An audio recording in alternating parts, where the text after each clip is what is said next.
All right.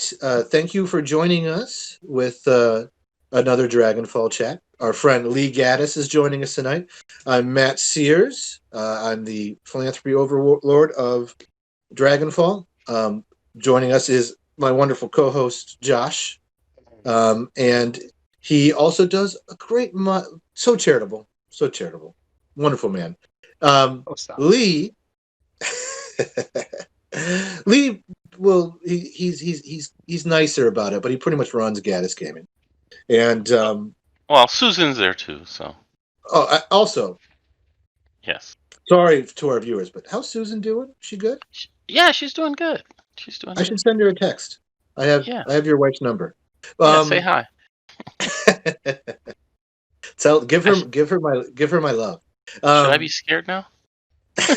so That's my Lee, wife's text number. Gaddis Gaming has delved into the weird war um, like genre, Yes. and I want to know No, specifically where the historical branch, the tree branch, diverges. Like when's the when does the Gaddis Gaming Weird War diverge from our timeline? So it diverges in 1890. So the jumping off point is Orwell's War of the Worlds, and from Sure. that point, it deteriorates. It bends further and further away from what we know as time goes by. So World War One jumps off for reasons. The assassination of Archduke Ferdinand and all that kind of stuff. So that still Um, occurred. yeah, that still occurs. Okay. There's still a problem, but the outcome is different because of the technology that's involved. Um, and then World War II is because of the same kind of catalyst where you have people who are pissed about the way World War One ended, and there's some machinations behind the scenes by these secret societies, and they form a monarchy instead of the Nazi Party called the Holy Roman Empire, and they go for expansion, for consolidating all of the Western European nations together, and Britain and France have something to say about that. But mainly, it's around the colony grab in Africa, where the resources were not adequately divided amongst European nations, and so it's a land grab in Africa. So So that's a really lot the of the catalyst. fighting take place in Africa then, because it kind of Yeah, ties into the Gaddis Gaming underrepresented people. right, And also, right. one thing before you go into that, hmm I think it's Tom Cruise's War of the Worlds. No, think of the 1950s War of the Worlds. No, I was kidding. Sorry. Yeah. That's not the right one. So, I was too right. deadpan So, with that one. Huh? yeah, and That the joke was reason bad. yeah, and the love reason we that. wanted to do yeah, and the reason that we really did Weird War is because it gives you more leeway to for everybody to think of something to play with, right? Because there's a lot of different, I mean, World War II, there's 1,000 different rule sets. There's 100 different model lines. But with Weird War, it allowed me to be more creative around around the units we put on the table, around the creativity we gave people to create their armies. To get away from the Gragnard historical people who like, well, that on that year they had brass buttons and you put wooden buttons on. I don't Sure. want to have that argument. I don't What, want to hear another and 20-minute discussion about yeah, the cycle rate of an MG42 and machine what gun. date different armies entered the conflict and stuff like that. So Right. let's get nitty gritty, man. So tell me about these. Are there several secret societies? We got one secret society. Um, did your power just go out? No, so I hit the light switch. Uh, Good thing you don't have the clapper because I've been clapping to sync these videos. right. On and Uh, off, on and off. yeah. Yeah. So what we're dealing with I'm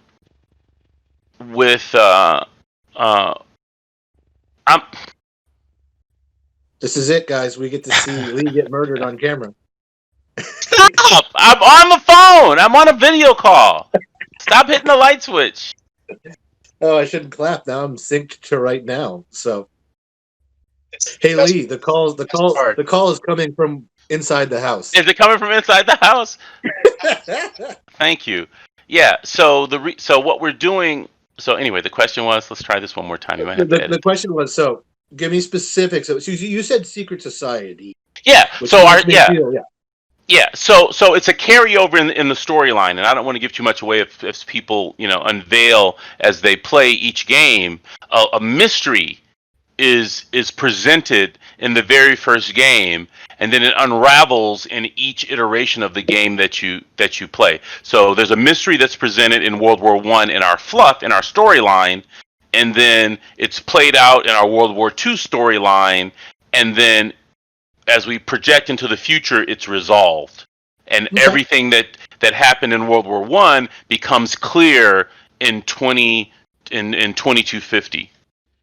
So, are there any? And if it's a spoiler, don't tell me. But so you were talking about War of the Worlds, public domain property. Are there any other like larger, like scintillating public domain properties that you've mined for your Weird War? Yeah, I mean there's some tropes, right? So Nazis are always a good bad guy, right? But I didn't want to go back. Oh, yeah, I mean, I didn't want to use. Great, I agree with you. Yeah, but I didn't want to use Hitler. But if we use the same political forces that were at work and a lot of the mystical elements that were on behind the scene with the real societies, right? With all that blood and soil stuff. Yeah, well, yeah. There's a lot. Well, yeah, like occult, or were they being influenced by extraterrestrials? Okay, I don't know. Right? Were they? Were they? Let me just stop you right there. The answer is aliens. So, all of that plays out in the story and in the game, so we can introduce elements into the game that will allow us to bring new miniatures out, to bring new armies out, to bring different focuses with the same type of inevitable elements. So whether or not Hitler rose to power, Mussolini would have rose to power, and Stalin would have rose to power. So you would have still had a conflict in Europe, right? So if you just by tweaking a couple of things, you can change it so it's more palatable to a larger audience. And Weird War, make it more entertaining so people have less resistance to it, but then also make it funner for people to play because they don't feel they have to create a Nazi army.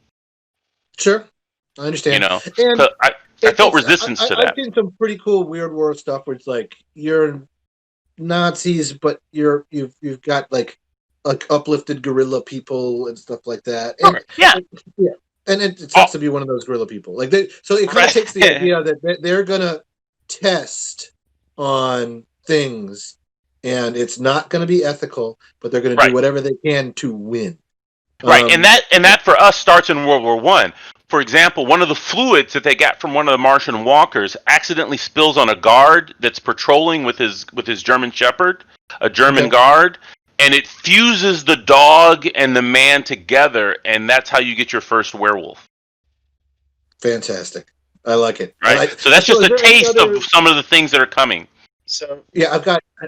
So I'm sorry, Josh. Go ahead. I was just gonna say it's fantastic to me, and I am not a historical gamer. I don't have a ton of interest in history. I don't want to replay historical battles. I just don't care about any of that stuff. Sure. But you insert the weird element, and I'm allowed to play a different version of history, and it's suddenly way more exciting. Yeah, and I think it also and interrupted both of you at the same time. That's what I do. It eliminates some of the like living memory traumatic aspects of it when you diverge from history. Yeah. And I think that's kind of like a kinder, gentler wargame. Yeah, and it also and so we do two things here. It allows us to pay homage to the soldiers from my grandfather's generation that have been written out of history to put them back in, because to a lot of people those are fictional people anyway, right? The Red Ball Express, the Black Panthers, because they were just written out, and I think it's our job to write them back in. And I think a easier way, a gentler way to get them into the public consciousness is through the Weird War aspect. Now, if you want to play historical, the rule set's there. Go ahead, have at it. Just eliminate all the Tesla stuff, right? Yep. Eliminate the werewolves. But if you want, but for people like Josh and me, we prefer the Weird War element because it allows us to be a lot more creative. So I want to bring more creative people to the table and allow them to express that creativity through gaming, through painting their miniatures. I mean, you don't have to have, oh, they only had, 13 rivets on that tank and you have 24 rivets on that tank. I mean, those aren't the people that I think are welcoming to new gamers that want to get in and feel that they're going to make a mistake around those type of people, right? And feel, oh, I've done something wrong and now I've messed up everybody's fun. We want everybody to come to the table, have a good time, play the game, learn something while you're playing, but then at the end of the day, you've made new friends, you've rolled the dice, you've told a good story, and you had a good laugh. And that is the purpose of our rule system. That's why we've made it so easy. That's the purpose of our game, is to educate and entertain at the same time. I don't think those things are mutually exclusive. I think you can have those two together. And So two things. something you said sticks out. Telling a story. To me, I'm not a competitive gamer. You and I, actually, we've all talked about this. I don't like to play competitively at all. At all. But I like telling a story. And that's the main thing that draws me to gaming. And I think that anybody that's ever sat in on any of the events that I've run at conventions would understand that, because I force them all to be cooperative story events. They're very narrative. Yeah. They're very narrative. Josh loves narrative plays so much that he goes to his friends to try to punch up the scenarios and make them more dynamic. Like, he's like, I need eyes on this. Like, he's not just gonna be like, yeah, you roll these dice here and then that's it. That's the end of it. Like, there has to be a reason and or even like a compulsion for these characters to be doing this stuff. And I think it sounds like with the Weird War stuff, that's what you're doing. I have a very specific question. Right. What is your favorite piece of technology that you've woven into technology or magic or sorcery or whatever that you've woven into the Weird War?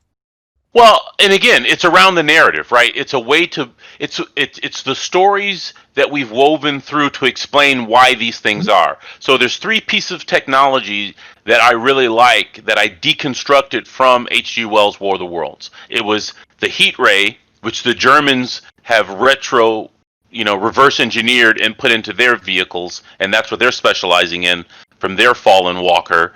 The Tesla cannons around Nikola Tesla, who was doing all kind of experiments with electricity. And he didn't die until 1947, 48. So he was around even after World War II.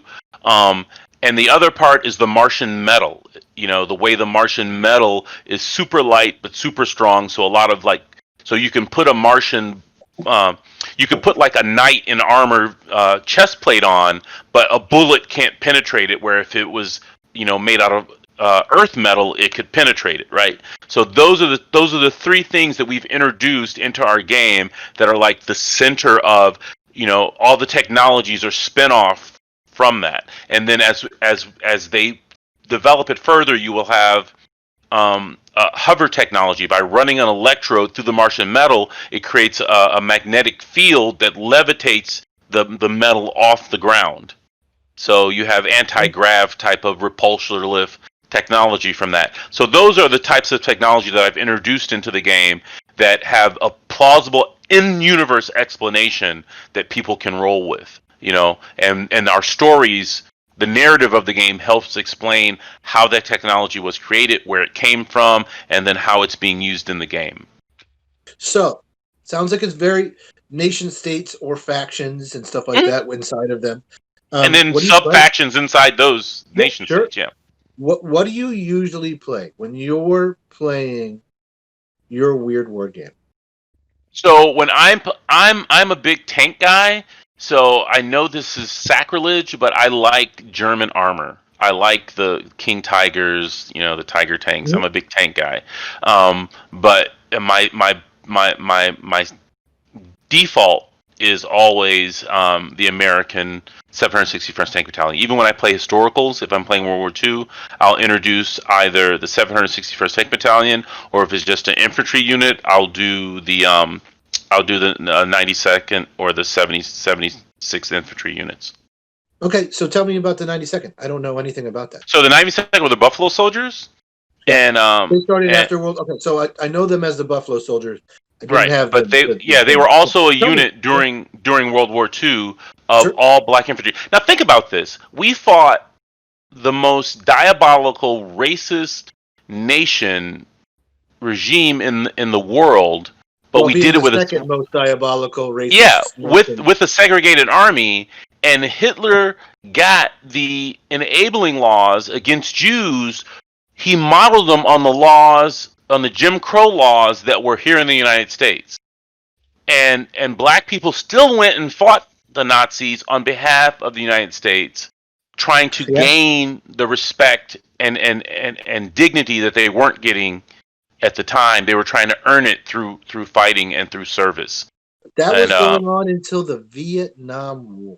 Can you imagine? So, I mean, are you watching Lovecraft Country? Yeah, Lovecraft Country. Yeah. Yep. Think about it. Black people and white people couldn't marry until 19. I think the last laws were taken off the books in Mississippi in 72. Mm-hmm. So, in a lot of people's lifetimes, a lot of these laws were still on the books and enforced by the power of the state. So when we think about history, for some people, it's not that long ago. That's living memory, man. Like I said, talking about living memory earlier. That's not that. It's longer than me, but it's not that long. Right. Yeah. So. Yeah. So those are my favorite units to play historically. Were the Black Panthers, and I like playing anything with huge giant German tanks. I love giant tanks. I mean, that's my thing. They were snappy dressers, and they had great tanks. Hugo Boss. Everything else was pretty best dressed soldiers of World War II. No doubt about it. That's probably Matt why we saw those guys dressed up. Yes, we were at RockCon 7 years ago, somewhere around there. Yeah, or more. It was a long time. Or more. There's a reason where when you go to some of the historical conventions, like Little Wars, you were a vendor at Little Wars, and we hung out all weekend. That was great. But we were right across from each other. That there's no modern cosplay, no modern uniform cosplay allowed, and it's because people show up as Nazis, and it's just cool, man. Well, think about all the people who love the Luftwaffe, but kind of fuck off, Well, here's a confrontation that I had. I think the guy's name was Richard, and the first time I met him, he was dressed as a World War II airborne soldier, right? 101st Airborne, but he was playing bolt action, so it was like cosplay for playing bolt action. And there was another guy playing across from him that was playing Star Wars Armada, dressed as Krennic with the white cape and everything. Yeah. So, yeah. So, and then the next day he came over. He's like, "Yeah, I'm gonna buy some miniatures for me. I'm gonna come over tomorrow and get them." I'm like, "Okay," because we were closing up shop. Well, when he came back the next day, he was dressed as a German soldier because the army he was playing the next day in the tournament was a German army. And then I was like, "Really?" With swastikas and everything? No. It was a camouflage smock, but I could tell it was a German uniform. He didn't have any insignia on. That dude's got a swastikas in his closet at home. Even worse than that, he has an actual Hanomag in his garage, and he has a working MG-32 machine gun that his wife let him buy. And he took out the pictures and goes, "Oh, you like?" I'm like, "Dude, that's a really authentic uniform. That's really nice." He goes, "Oh, that's nothing. Look what I got for my birthday." And it's a Hanomag being delivered on the back of a pickup truck, on the back of a car carrier. Yeah. And then he goes, "Oh, I don't show too many people this, but I'll show you this because We're buddies. And he showed me this MG32 machine gun. I'm like, that's in your house? He goes, yeah, I got that in my house. I'm like, okay, this guy is way, way deep into collecting things. Like, I think he's a generalist when it comes to World War II. I think he likes all things World War II. But, I wouldn't be mad if he had a Sherman tank. But having a Hanomag, a German uniform, and an MG32 kind of like made the hairs on the back of my neck stand up. Made me very, yeah, I know that very feeling very wary. well. Yeah. Yeah. Kidding. Yeah, I mean, and I'm not trying to. People have Civil War reenactments, and I don't understand how one side doesn't show up every year. I just don't get it. Like, I don't understand that. And the thing that I get confused about with historical gaming is they are such sticklers for accuracy. That means that someone is always specifically playing to lose, right? Yeah, sometimes, yeah. Because you can't have a different outcome, right? That I don't exactly. Last time I checked, there is still not a battle going on from previous wars to this day. Yeah. So some people don't give it up. Some people think that this is just a pause, or if this general had just done that thing, then the outcome would have been different, right? And in our universe, we suppose that certain milestones are inevitable, right? How you get there it may be different, which makes it Weird War, but the event will still happen. It may just happen through a different person or through a different set of circumstances. That in and of itself is a kind of a time travel trope, a sci-fi time travel trope. That there are points in the timeline that can't be changed. They can't be changed, no matter what you do. Yeah, and so, for example, any time travel story that involves black people going back in time is a horror story. You're screwed. You're screwed. No, dude, don't like. Oh my god, like that sounds fucking terrible. Yeah. I mean, so when people romanticize, I've read some awful time travel stuff where it was, John Gore, the guy who did all the Gore, like, I can't remember his name. He did the Gore stuff. He was a Chicago author. He did he wrote a book called Time Slave, and it was about a woman going back in time to like Neanderthals, and they just killed her male compatriot, and then the rest of the book was her being slaved. Yeah. Yeah, it was like, so I own you. Yeah, like certain people, like you'd also have to be very good at languages and stuff. But certain people have just gotten the shrift forever. Yeah. But we're talking about modern history. You could, everybody. That's why. That's why I wanted to start off with the futuristic stuff, where it's a hopeful, where humanity has overcome this. Like, we've outgrown this, And what really gave me the impetus was this. It's what we all want. We all want us. We all want that. I know. Yeah. And we can. It's easy for me to fucking say that. I'm just teasing Lee because I know what a Star Trek fan he is. I know, because we talked about Wrath of Khan as the best sci-fi movie of all time. Yeah. So if you think about this, my impetus was when they were in England and they dug up one of the bogs in Cheddar, England, and when they did the DNA, right, cool. And they dig the DNA. And they realized that everybody from 8,000 to 10,000 years ago in England looked like me, not like you. So the majority of people on the planet of British descent. So no, right, But you came in later. You 9,000 years. Yeah. So if you go back 8,000 years, there's no white people. I mean, so think of how malleable race is as a construct. So in the future, if we get over this and everybody mixes the way they're supposed to mix, we'll all be coffee colored. And we're all gonna look like swarthy Greeks. Well, all the women will be Halle Berry.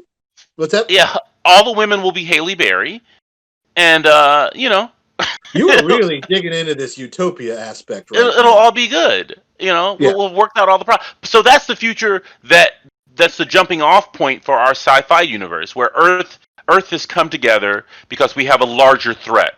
right? We've gotten rid of a lot of the idiocy in our society. It might be what it takes right now. Yeah, Because well, people, Darwinism is taking effect right now. A lot of There people who is don't a want to believe larger in science. threat. Yeah, it's a larger threat. It's happening right now. It's So not I working. can. Well, no, it is, because once this is over with, there'll be less of those people, right? So yeah. Sturgis just went out and they infected Well, no, 250,000 no, no. people. We can't talk about Sturgis. We can't do it. We're going too Okay, deep. We're going too deep with the all right. Sturgis.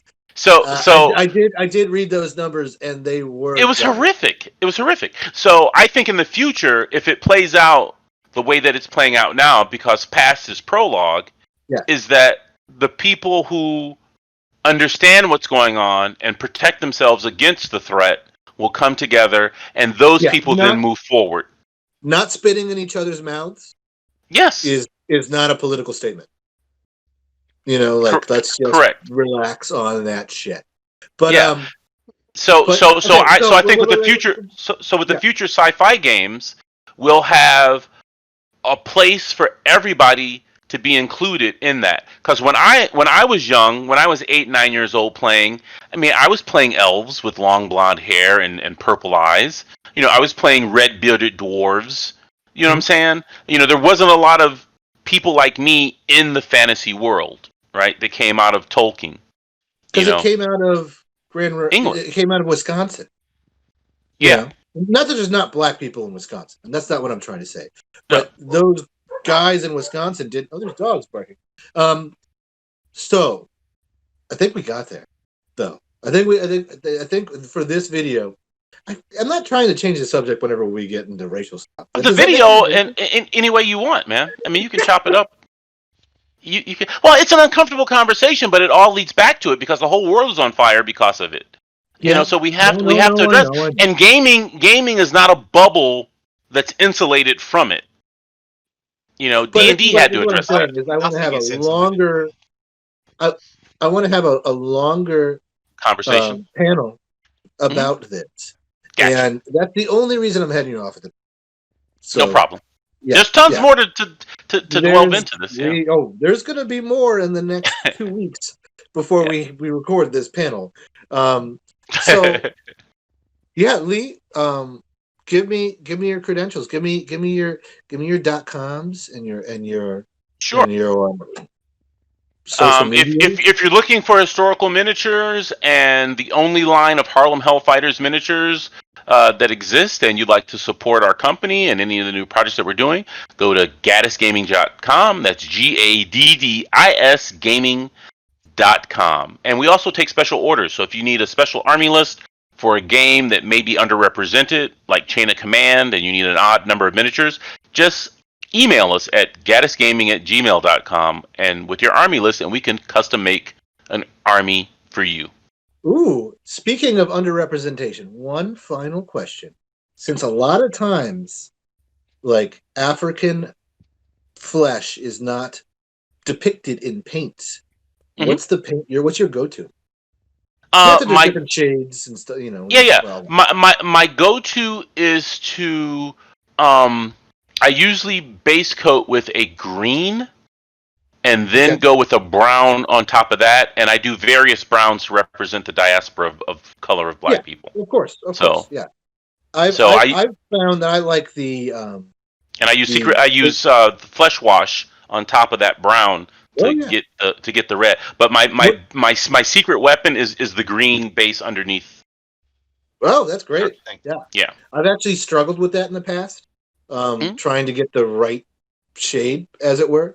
And I was using a Vallejo paint that is, I think it's called Volcanic Earth, which is just like because any earth tone will work. Yeah, any earth tone with a red hue to it will work. There are a couple of the new GW contrast paints work fantastically well for dark skin represent. Yeah, dark skin tone. I just want to know. I mean, I and you can custom blend. Black person, but like because there's only one color for black people. Yeah, the standard paint for a white person is like flesh. Like Cadian. It's Cadian flesh. Is it? That reminds me of something else. I'm talking just in general. You know what I'm saying? Over the day, I'm going to change the subject again to something terrible, but Matt, you remember the other terrible thing we saw at that RockCon? Yes. Oh my God. What was the name of that paint company? It had to do with Should the we guy. advertise it? I feel like we shouldn't say the name. No. Fuck them. What are they gonna do? Sue me? Howard's Hughes. Yes, they had a paint called Oriental Flesh, Ooh. which is just. And the guy was like, "Dude, really?" And the guy was like, "Yes, the name was when I bought the company." And I was like, "But you can change that label. You now own the company. You have the power to change it. Yeah. Anytime you want." And that was filed away into the shredder. I can tell you that right then and there. Wow. Yeah, it's people not being aware of other, or not caring about other people, right? You have It's to just really not care caring. about other people. It's just not Yeah, caring. I think that's what it is not caring, because the information's out there if you want it, and I think a lot of people remain willfully ignorant. And I think even in Flesh Tones, there's a guy out of Italy on YouTube, and he was like, "Here, this is how you can mix tones for other people other than Caucasian," and he just laid out a bunch of paints and he just started wet blending on a palette, and he's like, "Yeah, mix a little bit of this in, a little bit of that in, and now you have this tone, a little It's bit an of this in, a little bit of that in." process to combat racism. Like that's not. Yeah. Like you want it in a bottle. Like that's Yeah, not everybody else has it in a bottle, right? Yeah. Yes, exactly, man. Like, and I've got to do the whole shade like dancing to have representation in my miniatures because I want to have some corn berserkers, not all just be white boys with pink nipples. Like, yeah, like like They're from the deepest parts of Ireland, and and they're corn berserkers.